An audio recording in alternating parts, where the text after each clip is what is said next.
Buenas noches a todas las personas que nos acompañan hoy en la sesión en vivo y a aquellas personas que nos van a ver después en la grabación. Para mí es un honor ser parte de este tipo de procesos, sobre todo con las comunidades, porque creo que es donde uno realmente se termina como de formar, de aprender, ¿verdad? En ese intercambio de saberes y haceres. Yo, bueno, revisé el video, ¿verdad? Y me quedé pensando como en unos 4 puntos que para mí son fundamentales de tocar el día de hoy. Y primero porque no quisiera que lo que dije anteriormente sea malinterpretado, me parece que es importante reafirmar algunos puntos. Y lo otro porque de repente pensé que sería importante cuando hablamos de la seguridad de las personas defensoras, revisarnos las estrategias que utilizamos, digamos, cuando estamos disintiendo, cuando pensamos distinto de las personas, digamos, con las que tenemos que enfrentar, por decirlo de alguna manera. Entonces, eh, recibí algunos mensajes de ustedes diciendo que les había gustado el video y eso me alegra bastante, sobre todo porque yo estaba discutiendo sobre el tema de que el activismo no debe ser sacrificado, ¿verdad? De que no debe ser a costa, digamos, de nuestras ideas o de nuestros cuerpos, incluso de nuestros tiempos o de los tiempos de las personas que queremos. Pero me hice la pregunta, ¿verdad? Cuando me volví a escuchar, ¿cómo decido yo en cuáles manifestaciones o espacios que no me son propios decido participar? ¿Verdad? Porque la discusión era, bueno, yo no puedo estar en todas las manifestaciones, ni puedo estar en todos los movimientos. Hay algunos movimientos en los que ni siquiera, digamos, tendría un espacio porque tal vez no pertenezco a un territorio indígena o porque no soy una mujer afro eh, o porque no soy una persona con discapacidad en este momento. ¿Cómo hago, digamos, para relacionarme con estas personas? ¿Cuándo sé cuándo puedo ir o no, digamos, a un espacio de trabajo, de escucha?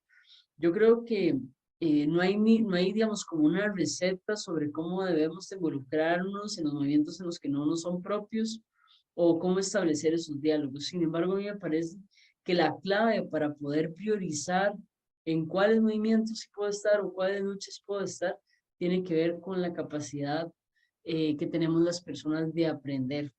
Y no de aprender en el sentido formal de que yo aprendí a leer, sino en el sentido en el que yo puedo y tengo la apertura para decir, ok, voy a ir a escuchar a este movimiento, voy a participar de esos espacios de este movimiento y voy a dejar que eso entre a mí, ¿verdad? Y me moldee, o sea, que yo tenga como esa apertura.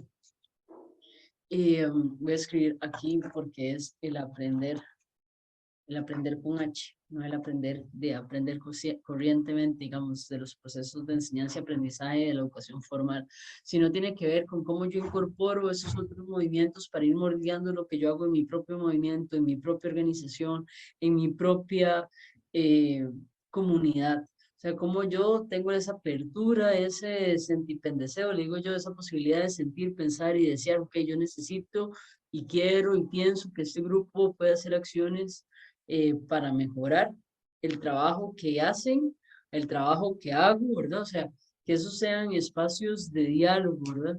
Y de repente a veces decimos, sí, es que tiene que ser horizontal. Y bueno, eso sería lo ideal, pero la realidad es que no siempre lo es. Y en vez de estar peleando por la horizontalidad, también deberíamos de reconocer esas desigualdades que existen entre las personas del movimiento. Si yo soy una feminista y tengo un trabajo y no me tengo que estar preocupando por Operación Frijoles, no importa que yo vaya a tener los mismos 5 minutos que tiene mi compañera que está pensando que sus hijas no van a tener que desayunar mañana y que va a salir de esa reunión a buscar, digamos, ese sustento o que está preocupada porque no le han llamado de ese trabajo, aunque todas las personas estemos en el mismo espacio haciendo el mismo uso de la palabra. Entonces, como que sería más fácil para mí, ¿verdad? Como segundo tip, decir, ok, en estas condiciones que son distintas, ¿cómo hacemos para que todas las personas se sienten cómodas, sientan que pueden aportar?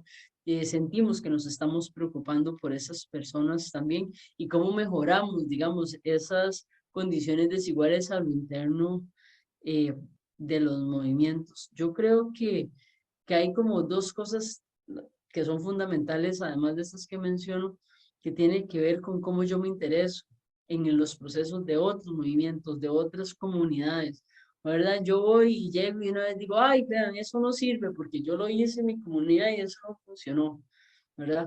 O voy y la gente está diciendo, digo, uy, no, eso que está diciendo esa persona no, me cae mal, ¿verdad? Y empiezo a hacer gestos y caras. Yo creo que el lenguaje, digamos, es como cosas muy importantes y parecerían cosas obvias, pero a partir de la experiencia que he tenido trabajando en comunidades, veo cómo esas cosas pueden cambiar, ¿verdad? Como el hecho de no preocuparme porque en esos procesos, digamos, y a lo interno de mi movimiento, porque también a veces digo, bueno, yo estoy viendo, ¿verdad? Me es más fácil ver lo que está pasando en los otros movimientos que ver lo que a mí me está pasando, digamos, en mi movimiento, en mi organización, en mi comunidad. Entonces, yo creería que es importante hacerse las preguntas, o sea, las preguntas que uno le hace a esos movimientos, ¿verdad? O a esos otros grupos, o esas comunidades, ¿verdad? Cuando yo digo, uy, le voy a preguntar cómo hizo con esto, preguntar cómo me siento yo si esa pregunta se le hiciera a mi organización. Yo sentiría que me está aportando o que me estoy atacando. Porque el tema de favorecer los diálogos intramovimientos es un esfuerzo grandísimo. O sea, yo creo que todas las personas hemos estado tratando, muchas de las personas que somos activistas hemos tratado de buscar la pomada para poder lograr esto, para decir, ok, hoy vamos a ir a trabajar por el ambiente y que vengan todos los grupos ¿verdad? Que luchamos por los derechos humanos. Hoy vamos a ir a hacer esta demanda laboral y que se muevan todos los grupos. Nunca lo hemos logrado. Hay momentos que han sido, digamos, tal vez muy significativos para todos porque hemos logrado, digamos, esos procesos más colectivos, digamos, desde la interseccionalidad, como la lucha contra el TLC o la lucha contra el combo del ICE, ¿verdad? Sin embargo, hay otras demandas que no logramos, digamos, sumar a todos estos grupos y que estamos en búsqueda de eso. Entonces es importante plantearnos cómo nos vamos a acercar a esos procesos, ¿verdad? Cómo vamos a mostrar nuestro interés. Esas personas se van a sentir cómodas con nuestra presencia y saber que no importa que ustedes digan, vea, yo vengo aquí como independiente, yo no represento a nadie, pero la realidad es que a la gente a uno le va poniendo sombreros y sombreros, y entonces cosas que yo podría decir, ah, no, pero es que yo lo dije solo como chiste, y la gente va a pensar que yo soy parte de una organización, entonces también tengo que hacerme responsable. Yo no sé si ustedes han escuchado el concepto de la responsabilidad afectiva, ¿verdad? Que se habla sobre todo en las relaciones, digamos, amorosas entre las parejas o entre los vínculos. Yo creo que necesitamos tener también responsabilidad afectiva organizacional. Es decir, cómo nosotros empezamos a cuidarnos entre organizaciones, ¿verdad? Cómo a pesar de las diferencias sobre las estrategias, sobre las acciones, ¿verdad? Empezamos a cerrar filas y decir, bueno, y a mí no me parece eso, pero si me llama la prensa, yo voy a decir, es que yo no soy parte de ese movimiento, o yo no estuve en la discusión sobre esa acción, entonces es importante que le pregunten a las compañeras. Yo voy a poner el ejemplo sobre todo de los movimientos feministas, donde hay gente que se conmovieron, rayaron paredes y hay personas que dicen qué barbaridad, cómo hicieron eso. O sea, como que yo creo que es necesario acercarnos a las diferentes formas de accionar de las organizaciones y tener esa responsabilidad afectiva y decir, bueno, al final, sí, rayaron la pared, pero pusieron este cuerpo en medio y yo estoy de acuerdo con esa idea. Tal vez el forma, no es mi caso, pero tal vez la forma no me parece.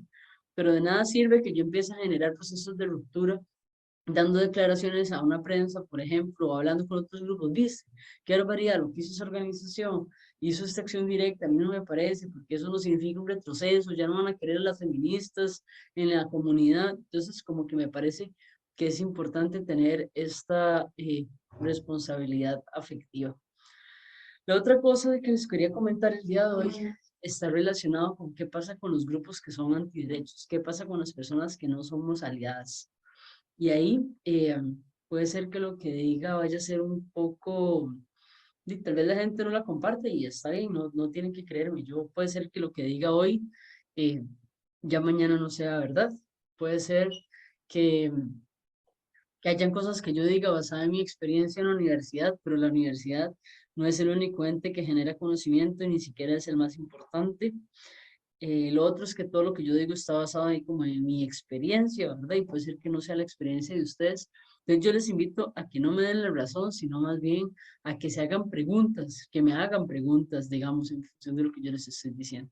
Entonces yo creo acá que nos estamos enfrentando a una forma de sobreintoxicación de información. O sea, nosotros tenemos acceso a información todos los días. De hecho, si ustedes entran, no sé, a diferentes plataformas como Facebook, Twitter, hay cosas que usted dice, uy, eso es súper importante, y 2 minutos después ya a las personas se les olvidó, ya para las personas no es importante porque ya pasó, ¿verdad? Su tiempo en redes fue menor. Entonces, yo creo que ahí necesitamos nosotros establecer cuál es nuestra agenda, no perder la oportunidad, digamos, eh, de, de, de posicionar nuestras demandas, ¿verdad? De repente, no sé, a nosotros como Casarrara nos llaman mucho así como, ¿qué piensa de las declaraciones de Fabricio Alvarado del Partido Nueva República? Yo en vez de decir voy a atacar a Fabricio, me parece que es un conservador antiderechos, yo aprovecho y digo, desde Casarrara estamos propiciando tal cosa, ¿verdad? O sea, porque si nosotros empezamos en esta pelea, ¿verdad? Entre lo que dice Fabricio, lo que dijo el Partido de la República, o lo que dijo el grupo antiderechos, o lo que le dijo esta persona famosa, yo nunca voy a tener tiempo para decir mi posición ni para decir mi postura. ¿Verdad? Yo no creo que la respuesta, digamos, a las demandas de nuestros movimientos sean atacando a otras personas, sea haciéndole bullying a otras personas en redes sociales, y creo que eso conlleva mucha responsabilidad. ¿Por qué razón? Porque para nosotros, o sea, lo que a nosotros nos molesta, que nos digan que, no sé, que en Acodeo las personas están haciéndose abortos, ¿verdad? Que es falso, pero la gente saca una noticia de eso, entonces ya nosotros nos enojamos. Pero nosotros también compartimos noticias falsas sobre ellos o compartimos memes, digamos, haciendo mofa de algunas de sus prácticas espirituales o religiosas. Entonces, la pregunta acá es, ¿qué hacemos con aquellas personas que son diferentes a nosotros y que van inclusive atentando contra nuestras derechas? Lo primero para mí sería no atacarlos, digamos, públicamente, sino lograr posicionar nuestra agenda. Si desmentir lo que está diciendo me va a permitir a mí posicionar mi agenda, entonces lo hago, pero no diciendo cosas como fulanito de tal es un mentiroso, no, sino diciendo la evidencia científica o la organización ha recopilado un poco todavía como presentándonos a nosotros, ¿verdad? Dándonos la posibilidad de convertirnos en voceros de un tema, de nuestras demandas, y no dándoles a estas personas que son antiderechos, que buscan romper la organización comunitaria, inclusive al mismo gobierno, que no le sirve que nosotros estemos organizados, ¿verdad? Como no perder el tiempo, digamos, en tirarlos debajo del bus, sino más bien aprovechar esos minutos, esos segundos para fortalecer el trabajo que nosotros estamos haciendo.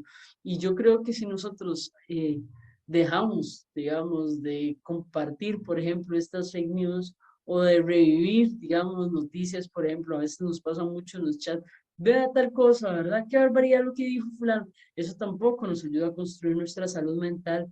Tenemos compañeros que pasan después horas revisando los comentarios y diciendo, yo, qué barbaridad, todo está mal, y nos invade un sentimiento de derrota.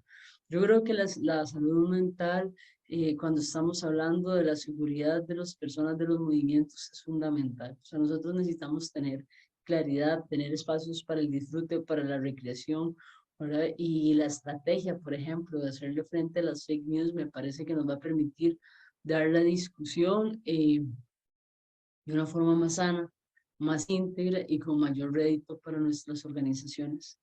Entonces quería decir esto porque no quería que pensaran como que Yachi dijo que hay que tener tiempo para uno, entonces yo solo voy a participar en las actividades de movimiento. No, hay que darse el chance de ir a otros espacios, de poder escuchar otras perspectivas, ¿verdad? Que eso le ayuda a uno como a abrir la mente, a abrir el horizonte, pensar otras estrategias, a aprender de esos otros grupos. Y sin duda hay que pensar también en los antiderechos, en las personas que están atentando contra nuestras formas de trabajo, de trabajar a tierra, de organizarnos comunitariamente, eh, pero no dándoles leña al fuego para que ellos crezcan, sino más bien enriqueciéndonos nosotros para poder fortalecer el trabajo que estamos haciendo. Quería decirles eso y nada, quedo a disposición para sus preguntas. Muchas gracias.